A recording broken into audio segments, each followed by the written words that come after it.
Alors, qui détient aujourd'hui les otages? On ne le sait pas vraiment. Est-ce que ce sont des Katibas d'Aqmi, d'Ansardine, du Mujao? Difficile d'y voir clair, tant les lignes sont, on le sait, mouvantes et poreuses entre ces mouvements djihadistes, dont l'un des traits communs est bien sûr de combattre les armées des pays de la région, au premier rang desquels l'armée française. Retour donc sur cette mosaïque djihadiste protéiforme avec vous, Thomas Bier. Oui, il y a d'abord le Spectre, Al-Qaïda au Maghreb islamique, un groupe composé surtout de combattants étrangers, une émanation du groupe salafiste pour la prédication et le combat, le GSPC algérien, qui a fait allégeance à Oussama Ben Laden en 2006. C'est ce groupe qui a le champ d'action le plus large dans une grande partie du Sahel. Il est responsable de plusieurs prises d'otages, on en a parlé, d'attaques, d'enlèvements depuis 2007. Il se finance principalement par l'argent des rançons.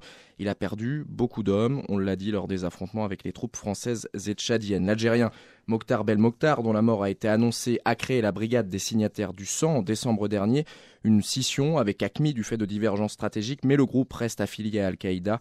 C'est le commanditaire de l'attaque spectaculaire contre le site gazier d'In Amenas en janvier. Belmokhtar est également connu pour être un trafiquant notoire, d'où l'émergence du terme narco-djihadiste, des groupes qui s'affichent comme islamistes pour faire fructifier leurs affaires et ou inversement. Et il ne faut pas sous-estimer l'intérêt de beaucoup de combattants désabusés pour l'argent et parfois davantage que pour la défense d'une idéologie. Le Mujao, le mouvement pour l'unicité et le djihad en Afrique de l'Ouest en est un exemple, longtemps présenté comme une dissidence d'Aqmi. Il est composé essentiellement de Mauritaniens, de Maliens. Il s'est illustré par des enlèvements, des attentats contre les forces algériennes. Il a combattu les Touaregs du MNLA pour prendre la ville de Gao et y faire appliquer la charia. Autre faction armée, Ansardine, un groupe islamiste touareg qui se pose comme le défenseur d'un islam littéraliste et orthodoxe. Ses liens avec Aqmi et le Mujao sont dus à une proximité idéologique, mais aussi à des contraintes stratégiques. Jusqu'à récemment, son fief était à Kidal. Il a également eu des liens avec le mouvement national de libération de l'Azawad, puisque certains hauts responsables du MNLA ont rejoint Ansardine ces derniers mois. À plusieurs reprises, le groupe a semblé hésiter, se disant ouvert à la négociation, sans arriver toutefois à rompre totalement avec les autres factions, comme en témoigne la création par scission du MIA, le mouvement islamique de l'Azawad, et les défections de plusieurs membres d'Ansardine. À noter que le chef du MIA est l'ancien gouverneur de Kidal et un ancien du MNLA. Les populations du Nord, favorables à un processus politique, le mouvement des Arabes de l'Azawad et le Front populaire de l'Azawad, des Touaregs, ont salué cette scission. Mais le MNLA, lui, s'est rangé depuis aux côtés de l'armée française et reste très prudent et méfiant. Bref, loin, très loin d'être un paysage au contour net et précis, la carte des forces en présence au Nord Mali est une mosaïque, un puzzle en mouvement constant, une problématique extrêmement complexe qui ne trouvera pas de solution sur le long terme sans une approche politique et sociale globale. Alors justement, est-ce que sur le long terme, la bataille militaire face à tous ces groupes djihadistes peut être gagnée, compte tenu, de leur relais dans les populations locales, de leurs alliances aussi. On sait que ces groupes misent sur le temps long. 3 mois finalement, ce n'est qu'un début à leurs yeux. N'y a-t-il pas un risque, non pas d'enlisement, mais d'ensablement pour l'armée française et ses alliés africains? Yves Trottignon. Sans faire preuve d'un pessimisme excessif, il faut bien regarder que depuis une vingtaine d'années, aucune puissance occidentale engagée contre les djihadistes n'a gagné sur le long terme. C'est-à-dire qu'il y a eu des engagements militaires directs ou indirects, il y a eu la contre-guérilla américaine en Irak, l'Afghanistan bien sûr, maintenant le Mali, des opérations conjointes plus ou moins secrètes avec des pays du Moyen-Orient. Et comme vous le disiez très justement, sans solution politico-sociale, la victoire militaire, quand il y en a une, cette solution militaire, elle s'évanouit, elle s'estompe tranquillement. Le wahhabisme, on le voit apparaître vraiment durablement, profondément dans la région dans les années 70. Et il faut considérer que les mouvements djihadistes, qu'ils soient algériens, descendus d'Algérie, ou qu'ils soient issus vraiment du terrain comme le Mujao ou Ansar al-Din, ces mouvements répondent à quelque chose de politique, de social, répondent à une crise politique d'États qui n'ont pas réussi à gérer des problèmes de population ou de gouvernance. Et finalement, de vaincre militairement en quelques mois des groupes djihadistes qui sont une partie émergée d'un phénomène, ça n'apporte une solution ponctuelle, alors qui est politiquement très intéressante parce qu'on peut la montrer, on peut l'exposer, parce qu'il y a des retextes extrêmement intéressants à faire. Mais les Américains le disaient très justement à l'automne, et la France a adopté une autre position qui était pas d'opération militaire au Nord Mali sans gestion politique de la crise au sud, en particulier la question Touareg. Mais pas que les Touaregs. Vous avez aussi la question des confréries, vous avez les solidarités tribales entre le sud libyen, le nord Niger, le nord Mali, et même un petit peu le Tchad. De ce point de vue-là, une fois que la victoire est là, militairement parlant, il faut la transformer en stabilisation politique, en état fiable. Colonel Michel Goya, le militaire que vous êtes, est d'accord avec cette analyse. L'action militaire en elle-même se dilue sur le long terme et finalement, il n'y a pas de victoire possible. Il n'y a pas de victoire militaire possible, ça c'est à peu près clair. Premier élément, c'est qu'effectivement, on est dans des cadres espace-temps qui ne sont pas forcément les mêmes entre ces organisations qui ont une vision au moins régionale du combat sur un temps long. Et puis on voit certaines orientations françaises qui se concentrent surtout sur le Mali et avec un horizon à quelques mois. À destination de l'opinion publique française, avec en toile de fond ce refoulement, je parlerai d'un refoulement afghan, voulant éviter de se retrouver dans une guerre de longue durée. Or, je pense que cette guerre de longue durée, nous ne pourrons pas y échapper. Maintenant, à nous, effectivement, déjà d'un point de vue militaire, déjà de l'admettre, de le comprendre, de mener dans la région une guerre de corsaires pour éviter effectivement de s'enliser sur certains théâtres d'opération, mais de mener une guerre au moins aussi fluide que celle que mènent nos adversaires. Ensuite, pour revenir très concrètement sur le territoire malien, on a parlé d'AQMI, effectivement. C'est le combat peut-être le plus spectaculaire, le plus violent, mais finalement, ce qui s'est passé, je ne dis pas que c'est facile, mais c'est tactiquement le plus simple. Ce qui se passe avec le Ndjao est plus compliqué. Parce que là, effectivement, on se retrouve avec un adversaire qui, lui, ne s'est pas concentré dans un bastion, qui n'a pas attendu pour mener un combat classique. Non, lui, il mène un combat il développe toute la panoplie des actions asymétriques auxquelles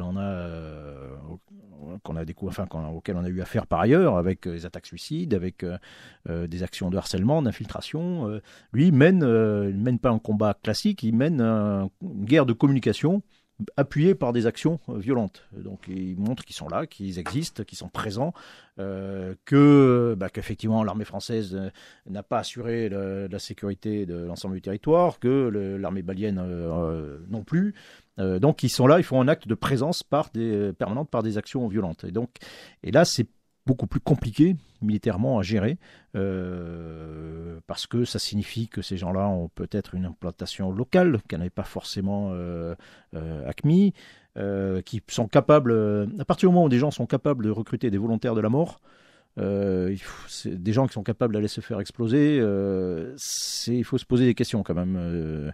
On n'est pas face à des bandits de grand chemin, on est face à quelque chose qui a un enracinement beaucoup plus fort. Et donc c'est effectivement beaucoup plus inquiétant. Et maintenant, pour rejoindre ce que disait Yves, à plus long terme, oui, l'action militaire, c'est qu'un aspect de cette guerre globale, quoi. Le vrai, il y aura victoire que lorsque les États de la région sont suffisamment forts pour proposer une alternative sociale, politique, enfin idéologique à ces mouvements. Ces mouvements ne sont forts que parce que les États locaux sont faibles. Il faut bien le comprendre. Ces mouvements sont forts que parce que globalement ils sont honnêtes face à des États des administrations qui sont faibles et corrompues. Donc au bout du compte, la victoire viendra de là, quoi. Alors les États faibles, on parle du Mali, le Premier ministre de transition, Diango Sissoko, était il y a quelques jours encore à Gao, là justement où le MUJAO a fait parler de lui et a mené des actions spectaculaires ces dernières semaines. Il a clairement exhorté la France à rester dans son pays. La France se doit d'écouter ce message. Alors il y a l'opération Gustave qui a été lancée dans la grande région de Gao pour essayer justement de faire un petit peu le ménage. Mais est-ce que ça sera suffisant ? Est-ce qu'il faudra peut-être pas une présence française plus importante que celle annoncée par Laurent Fabius ces derniers jours ? Michel Goya. Il faut une présence militaire. Il faut assurer la sécurité. C'est quand même la base de tout. Sans sécurité, vous pouvez véritablement rien construire. Cette sécurité, il faut pas 36 solutions, il faut des hommes sur place, il faut des militaires, maliens si possible, français éventuellement, mais il faut des forces relativement efficaces. Là, le problème qui se pose d'un point de vue strictement militaire, c'est que on n'a pas de force efficace alternative à l'armée française ou éventuellement l'armée tchadienne. L'armée malienne est en cours de reconstitution. Ça va prendre du temps. On ne construit pas une armée comme ça du jour au lendemain. Et encore une fois, une armée n'est forte que parce que l'État est fort. Ça, c'est quand même la condition minimale. Les alternatives africaines ou onusiennes, on en voit quand même là aussi les limites. Que ce soit la MISMA sous mandat CDAO, enfin régional, ou la MISMA casque bleu, ce ne sont pas des unités qui sont destinées à mener des opérations offensives. C'est des unités qui pourraient au mieux faire des actes de présence, de la protection, au mieux, mais qui auraient été incapables de mener le combat dans la vallée de la Metetai. Et rétrospectivement, on se dit, tiens, voilà, le plan qui était initialement prévu de formation de la MISMA, de 3000 hommes de la MISMA à mettre en place, qui aurait été engagé en septembre de cette année, ces gens-là auraient été incapables de combattre AQMI ou le Bujao. Donc pour en revenir à ma question, est-ce que le millier d'hommes annoncé par Laurent Fabius, cette présence permanente de la France au Mali, est-ce qu'elle sera suffisante face aux manquements et à la fragilité du dispositif actuel que vous venez de décrire, Michel Goya, Yves Trottignon? On a des indicateurs parfois extrêmement gênants qu'il faut voir en face. Quand une armée commence à faire des ratissages, parce qu'elle ne peut plus affronter un ennemi constitué, qui mène un combat finalement assez classique, et c'était le cas dans la DRAR, on est sur une évolution du conflit. Quand les militaires font du contre-terrorisme à la place des policiers, c'est qu'on a affaire à un niveau de violence et à une désagrégation de l'État qui fait que seule la puissance militaire peut encore se substituer, peut encore faire régner la sécurité. Maintenir une force militaire française d'1 millier, 2 milliers d'hommes au Mali ou autour du Mali pour faire du contre-terrorisme, c'est à la fois, d'un point de vue militaire, tout à fait logique. Politiquement, c'est un vrai risque. Le risque d'abord de devenir une force de stabilisation au profit du régime malien dans le cadre du processus de stabilisation, qui est quand même boiteux. C'est aussi le risque d'apparaître aux yeux du grand voisin algérien comme une présence militaire un peu gênante, dont on ne sait pas bien ce qu'elle fait, qui pourrait servir X ou Y intérêt caché. Et puis, c'est le début de l'enlisement. Autant il faut être extrêmement prudent quand, en mars ou février dernier, on nous parle d'enlisement, alors que finalement, les choses se passent correctement, que le bilan sur le terrain est bon, que les objectifs sont remplis, que les sites sont investis. Autant d'imaginer qu'en décembre prochain, on aura encore 1 millier d'hommes sur le terrain qui fera le travail que les Maliens ne pourront pas faire et que l'ONU refusera de faire pour les raisons que l'on connaît tous. Là, on est, alors, pas sur un enlisement, on est sur une situation qui échappe un petit peu au contrôle. Et puis, il faut aussi être lucide sur le fait qu'un contingent international apporte aux terroristes quantité de cibles à forte visibilité politique internationale. Alors, justement, ce risque sécuritaire, l'ONU en est tout à fait conscient, et une mission d'évaluation du contexte sécuritaire et de l'environnement a eu lieu. On sait qu'une force de maintien de la paix est en préparation, qu'une résolution est en passe d'être votée au Conseil de sécurité en vue du déploiement d'environ de 10 000 casques bleus. Sur ce point, on écoute Gérard Araud, ambassadeur de France aux Nations Unies. Il est au micro de notre correspondant permanent à l'ONU, Frédéric Autran. Gérard Araud. Il est évident que le problème de la sécurité est un des problèmes très importants. On n'en voit pas une opération de maintien de la paix dans un environnement de guerre. La situation est globalement stabilisée. Il appartiendra au secrétariat, et cela figurera dans la résolution, de fournir une analyse de la sécurité. Et c'est sur la base de cette analyse de la sécurité que le Conseil de sécurité décidera du déploiement de la force de maintien de la paix. Mais notre objectif est d'avoir une résolution au mois d'avril. Ensuite, le temps de déploiement de la force, cela prend au minimum 2 mois. Donc nous sommes quand même dans un calendrier pour la création d'une force au début du mois de juillet, fin du mois de juin. Donc nous avons encore le temps pour voir l'évolution de la situation sur le terrain. Mais nous sommes conscients naturellement des contraintes.